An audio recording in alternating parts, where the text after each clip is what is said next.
Na aula anterior, estudamos as principais formas dos verbos. Recapitulando, as principais formas dos verbos é o infinitivo, simple past e o past participle. Tá? Infinitivo sempre com o tu, partícula tu. Nesta aula vamos estudar a classificação dos verbos. Tá? Então vamos lá, estudando a classificação dos verbos. Os verbos ingleses, os gramáticos, geralmente classificam os verbos, né? Então, primeiro, quanto à transitividade, eles seriam transitivos, né? Quando precisam de um objeto direto, né? E intransitivos, quando não necessitam de objeto direto. Tá? Então, isso aí é quanto à transitividade, tá? Ou transitivo ou intransitivo. Tem objeto direto ou não tem. Depois, quanto à forma. Alguns gramáticos colocam que os verbos eles podem ser, em inglês, podem ser fortes ou fracos. Mais ou menos a semelhança dos verbos alemães, né? Veja, os fortes são classificados, o imperfeito destes verbos forma-se mudando a vogal do radical. Aqui, ó, rise. Muda essa vogal do radical. E não admite terminações de e t e ed. Né? Não admite as terminações de, t, do d, do t e do ed. Então veja aqui, rise, né? Mudou a vogal temática aqui, ó. Passou para rose. E não terminou em D, nem em T, nem em ED. Então ele é chamado um verbo forte. Porque o imperfeito desses verbos, né, forma-se mudando a vogal do radical. É só o tempo imperfeito. Tá? E os fracos ocorrem o seguinte, o imperfeito e o particípio passado, tá? O particípio passado, destes verbos forma-se com um acréscimo de D, ED ou T. Então, love, loved, buy, bought, né? Botou o T aqui no final e aqui o loved, o D ou o ED no final. Então ele é chamado verbo fraco. Então o imperfeito e o particípio passado desses verbos formam-se com esse tipo de acréscimo dessas letras, né? Então essa é a classificação quanto à força dos verbos. Agora, quanto à função na oração, os verbos eles podem, de um modo geral, serem ou auxiliar ou principal. São verbos auxiliares que auxiliam a conjugação dos verbos principais. She will study hard. Ela estudará muito. Auxiliam a conjugação dos verbos principais. No caso, o verbo principal é study. Né? Will study, né? Simplesmente auxilia indicando que o study vai para o futuro, né? Não interessa aqui o sentido próprio do will, tá? Ele é auxiliar.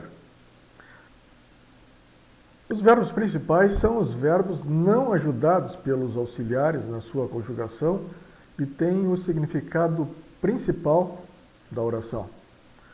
Veja esse exemplo aqui. She studied hard. Ela estuda muito. Tá? Não tem verbo auxiliar aqui, só aparece o verbo principal. Depois, quanto à formação, eles podem ser regulares ou irregulares.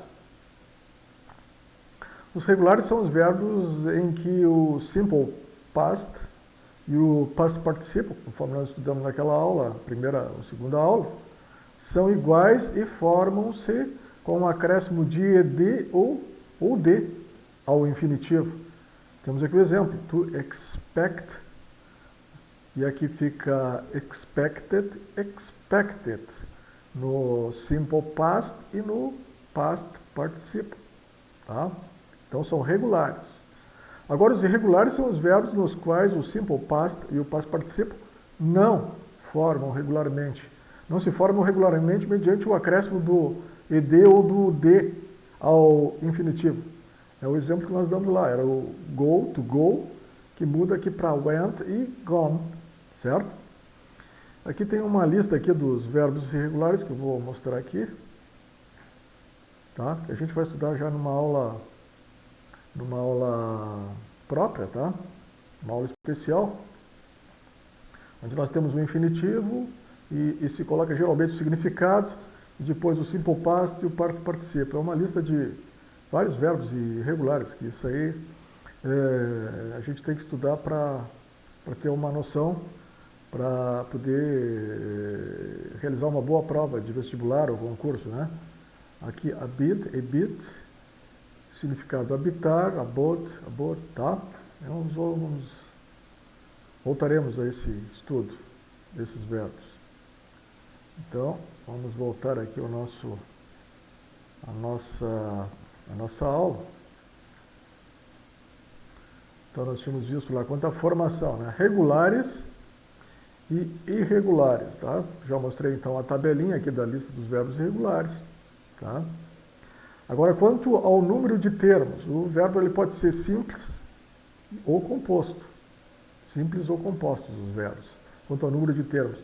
São os verbos que se compõem de um só termo, os verbos simples. Exemplo, to go. E os compostos são os verbos que se compõem de um verbo primitivo, tá? De um verbo...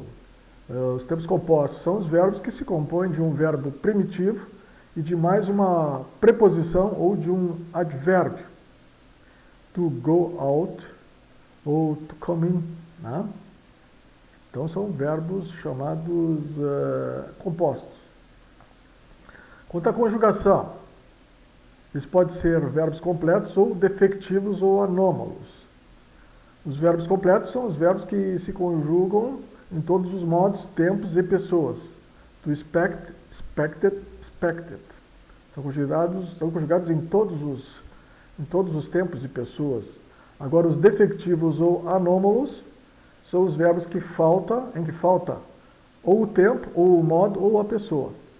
Por exemplo, o verbo can, poder, só tem can e could. Só essas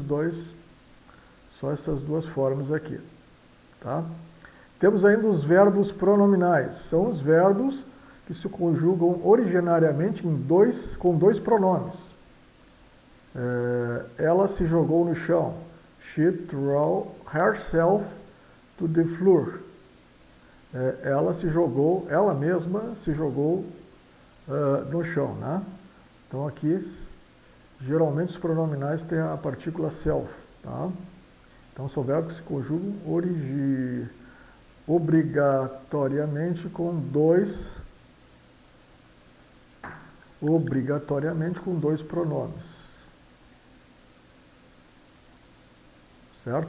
Herself, yourself, himself, herself e assim por diante. Os verbos modais são os verbos auxiliares, é uma classe especial dos verbos auxiliares que indicam modalidade de ação, uma modalidade de ação. Ou seja, uma probabilidade, uma habilidade, uma permissão ou uma obrigação. Exemplo aqui, will e would. Nós estudaremos os verbos modais numa aula especial. Tá? Ainda os verbos são classificados como verbos de ligação. São os verbos que ligam ou conectam o sujeito de uma sentença com um adjetivo, nome ou pronome, que segue o verbo de ligação. Aqui, I am lonely. Né? Simplesmente ele liga aqui. Né? Ele faz a ligação do sujeito, I, né? Com o adjetivo, lonely. Eu estou sozinho, por isso que ele é chamado de ligação. Ok, então, na nossa quinta aula estudaremos a classe dos verbos. Até lá.